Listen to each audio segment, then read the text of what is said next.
বিসমিল্লাহির রহমানির রহিম। আসসালামু আলাইকুম ওয়া রাহমাতুল্লাহি ওয়া বারাকাতুহু।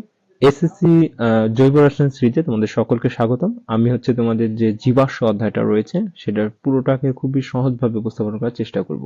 একটা প্লেলিস্ট আকারে সাজিয়ে দিব, তোমরা এই প্লেলিস্টটা ক্লাসগুলো করে নিবে এবং এর পাশাপাশি জৈব রসায়নের একটা সুন্দর বই আছে আমার এসএসসি শিক্ষার্থীদের জন্য, খুবই ছোট একটা বই, মূল্য মাত্র 35 টাকা। এই বইটা ক্রয় করে নিবে, আশা করি জৈব রসায়নের নিয়ে তোমার কোনো প্রশ্নই থাকবে না। ঠিক আছে? এবং বহুল প্রশ্ন সংবলিত একটা বই, হ্যাঁ।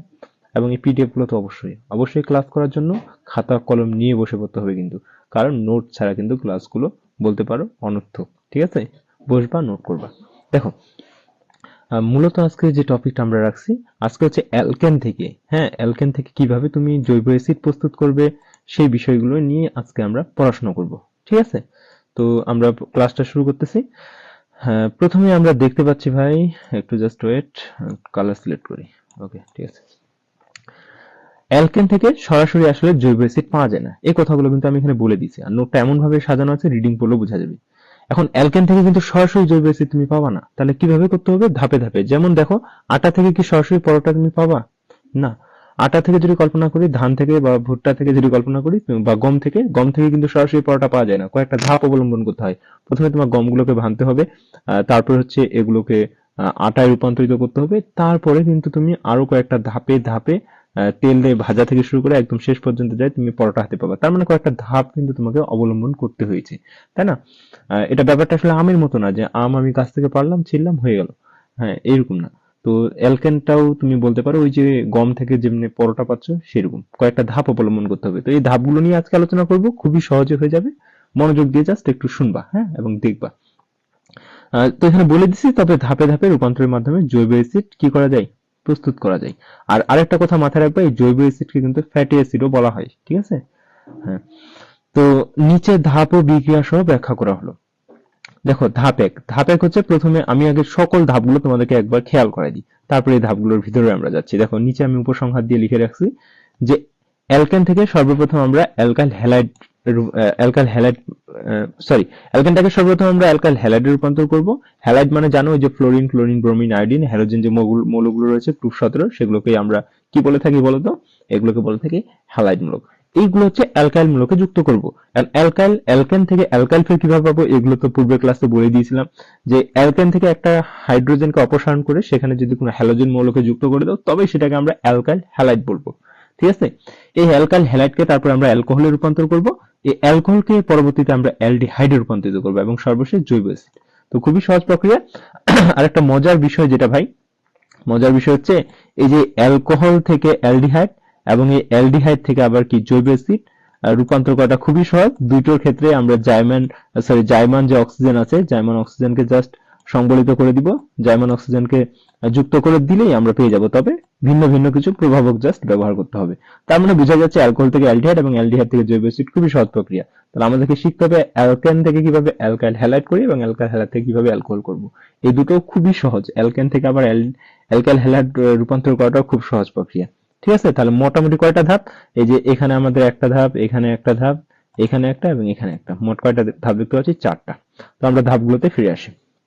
তো দেখো ভাই, আহ, প্রথম ধাপ আমাদের ধাপ এক হচ্ছে অ্যালকাইন থেকে প্রথমে অ্যালকাইল হ্যালাইড। কিভাবে? আমরা প্রথমে যে একটা অ্যালকেন নিচ্ছি, যেটা আমরা মিথেনকে নিয়েছি। মিথেনের সাথে জাস্ট তুমি একটা হ্যালোজেন মৌল অর্থাৎ ক্লোরিনকে আমরা এখানে যুক্ত করেছি। করলে আমরা কি পাবো? মিথাইল ক্লোরাইড পেয়ে যাবো, কিন্তু ক্লোরোমিথেন, সরি, এটার নাম হচ্ছে ক্লোরোমিথেন পেয়ে যাবো। আর অবশ্যই এখানে প্রভাবক ব্যবহার করতে হবে, আহ, সূর্যের যে আলোক রশ্মি রয়েছে, ঠিক আছে, যেটাকে আমরা ইউভি রশ্মি বলে থাকি। বুঝতে পারছো? অর্থাৎ আল্ট্রাভায়োলেট সূর্য আলোক ব্যবহার করতে হবে, এখানে এখানে ইউভি ব্যবহার করতে হবে। আমি কিন্তু এই শর্তগুলো হচ্ছে নিচে লিখে দিচ্ছি, তোমরা অবশ্যই এই যে এই পয়েন্টটাতে লিখবা। কথা বুঝছো? ওকে। এবং কি কি পাবো? ক্লোরোমিথেন পাবো এবং HCl পাবো। কেমনে? এটা একটু জাস্ট এক্সপ্লেনেশন করে দিই, কালারটা চেঞ্জ করার প্রয়োজন। দেখো, তোমার জাস্ট ভাই যে এখানে কার্বনের সাথে কয়টা? 4টা হাইড্রোজেন যুক্ত আছে না? এখান থেকে একটা হাইড্রোজেন মাইনাস হবে, এবং এখান থেকে একটা ক্লোরিন যায় কি হাইড্রোজেনের জায়গাটা দখল করবে, এবং এখান থেকে একটা হাইড্রোজেন বের হয়ে গেছে আমাদের। আর এখান থেকে কিন্তু একটা ক্লোরিন আছেই। এই হাইড্রোজেন এবং ক্লোরিন মিলে HCl কিন্তু শেষে উৎপন্ন করবে। বুঝেছে? যেটা লিখে দিয়েছি। ওকে, এবং আমরা প্রভাবক হিসাবে কোন রশ্মি ব্যবহার করব? সূর্য আলোক রশ্মির যে ইউভি রশ্মিটা আছে অর্থাৎ আল্ট্রাভায়োলেট যেটাকে বলে থাকি সেটাকে ব্যবহার করব। এভাবে যদি তুমি ধাপে ধাপে করতে থাকো, ক্লোরোমিথেন, তারপরে কি ডাইক্লোরোমিথেন, ট্রাইক্লোরোমিথেন, টেট্রাক্লোরোমিথেন কিন্তু পেয়ে যাবা। ঠিক আছে, তোমাদের বইয়ে কিন্তু খুব সুন্দর করে বিক্রিয়াটা দেওয়া আছে। ওকে, অ্যালকাইল হ্যালাইড আমরা পেয়ে গেলাম। এখন তো চিন্তার কোনো কারণ নাই, কারণ এখন খুব সহজে আমরা পরবর্তী অংশে যেতে পারবো। এবার এই অ্যালকাইল হ্যালাইড, এই অ্যালকাইল হ্যালাইডকে আমরা কাজে লাগিয়ে কি উৎপন্ন করব? অ্যালকোহল। কিভাবে?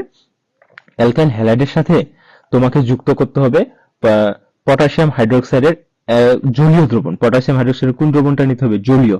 মনে রাখবে এখানে যদি পটাশিয়াম হাইড্রোক্সাইডের অ্যালকোহলীয় দ্রবণ নিয়ে নাও তাহলে কিন্তু হবে না, জলীয় দ্রবণ নিতে হবে, যেন ব্র্যাকেটে একিউ বা অ্যাকুয়াস এই কথাটা উল্লেখ করে দিতে হবে। জলীয় দ্রবণ নিলে এখানে আসলে প্রতিস্থাপন বিক্রিয়া সংঘটিত হবে। কিভাবে?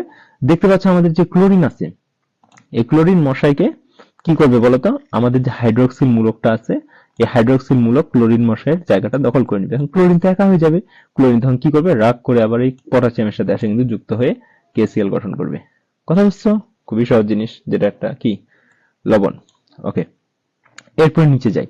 দেখো পরবর্তীটা, তার মানে দেখতে পেলাম যে আমরা দ্বিতীয় যে বিক্রিয়াটা রয়েছে এটা কিন্তু একটা প্রতিস্থাপন বিক্রিয়া বলতে পারো। প্রথমটা কিন্তু প্রতিস্থাপনই ছিল। দেখতে পাচ্ছ ক্লোরিন হচ্ছে হাইড্রোজেন জায়গা দখল করছে, হাইড্রোজেন ওখান থেকে সরে আবার ক্লোরিনের কাছে চলে আসছে। এবার দেখো অ্যালকোহল থেকে অ্যালডিহাইড, বলছিলাম যে অ্যালকোহল থেকে অ্যালডিহাইড ও জাইমান অক্সিজেনকে যুক্ত করব, এবং কি অ্যালডিহাইড থেকে জৈব অ্যাসিডের ক্ষেত্রেও কি জাইমান অক্সিজেন যুক্ত করে দিলে খুব সহজেই উৎপন্ন হয়ে যাবে। তবে খালি চেঞ্জ হবে কারা? রিএজেন্ট আছে, অর্থাৎ আমাদের প্রভাবকগুলো জাস্ট চেঞ্জ হবে। ঠিক আছে, অ্যালকোহল থেকে অ্যালডিহাইডের ক্ষেত্রে প্রভাবক আমরা পিসিসি, কপার, 300 ডিগ্রি সেলসিয়াস তাপমাত্রা, এগুলো। এখন প্রশ্ন হচ্ছে পিসিসি কি জিনিস? এই পিসিসি জিনিসটা কি? এটা কিন্তু আমি একদম নিচে খুব সুন্দর করে ব্যাখ্যা দিয়ে দিচ্ছি, তোমাদের আসলে কোনো প্রশ্নই থাকবে না। এটা হচ্ছে কি? পাইরিডিনিয়াম ক্লোরোক্রোমেট। ঠিক আছে, খুবই সহজ জিনিস, পাইরিডিয়াম ক্লোরোক্রোমেট। এখন এটার কাজ কি আসলে? প্রাইমারি অ্যালকোহলকে কি অ্যালডিহাইডে রূপান্তরিত করে। অ্যালডিহাইডকে অ্যাসিডে জারণ করে না, বুঝছো? অ্যালডিহাইডে কি অ্যাসিডে জারণ করে না, এটাই হচ্ছে এর বড় সুবিধা। আশা করি এটা বুঝতে পারছো। তোমাদের অত বিস্তারিত জানতে হবে না, পিসিসি যদি এই জায়গাগুলোতে লিখে দাও তাহলেই কিন্তু হয়ে যাবে। আর প্রভাবকগুলো অবশ্যই এই জায়গাগুলোতে লিখে দিবা, আমি কিন্তু নিচে দিচ্ছি, হ্যাঁ, তোমাদের ভালো করে বোঝানোর সুবিধার্থে। এরপর ধাপ 4 আমরা দেখতে পাচ্ছি যে অ্যালডিহাইড থেকে কিভাবে আমরা কি পাবো? জৈব অ্যাসিড পাবো। একই জিনিস, জাইমান অক্সিজেন, কিন্তু এখানে রিয়েজেন্ট আমরা কি ব্যবহার করব? পটাশিয়াম পারম্যাঙ্গানেট অথবা কি পটাশিয়াম ডাইক্রোমেট। এই ছিল অবস্থা। আশা করি খুবই সহজ জিনিস। এখন তোমরা কিভাবে মনে রাখবে অ্যালকেন থেকে কিভাবে আমি অ্যালকাইল হ্যালাইড পাইলাম, সেটা একবার খেয়াল করবে ঠান্ডা মাথায়। অ্যালকাইল হ্যালাইড থেকে কিভাবে অ্যালকোহল পাইলাম এটা একবার না দেখে খেয়াল করবা। তারপর অ্যালকোহল থেকে কিভাবে অ্যালডিহাইড পাইলাম না দেখে, এবং অ্যালডিহাইড থেকে কিভাবে জৈব অ্যাসিড না দেখে একবার খেয়াল করলেই কিন্তু ইনশাআল্লাহ হয়ে যাবে। তো আশা করি ক্লাসটা খুবই ভালো লেগেছে তোমাদের কাছে।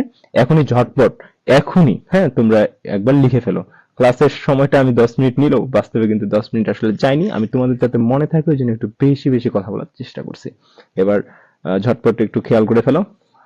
ধন্যবাদ সকলকে। পরবর্তী ক্লাসে দেখা হচ্ছে। আসসালামু আলাইকুম ওয়া রাহমাতুল্লাহি ওয়া বারাকাতুহু।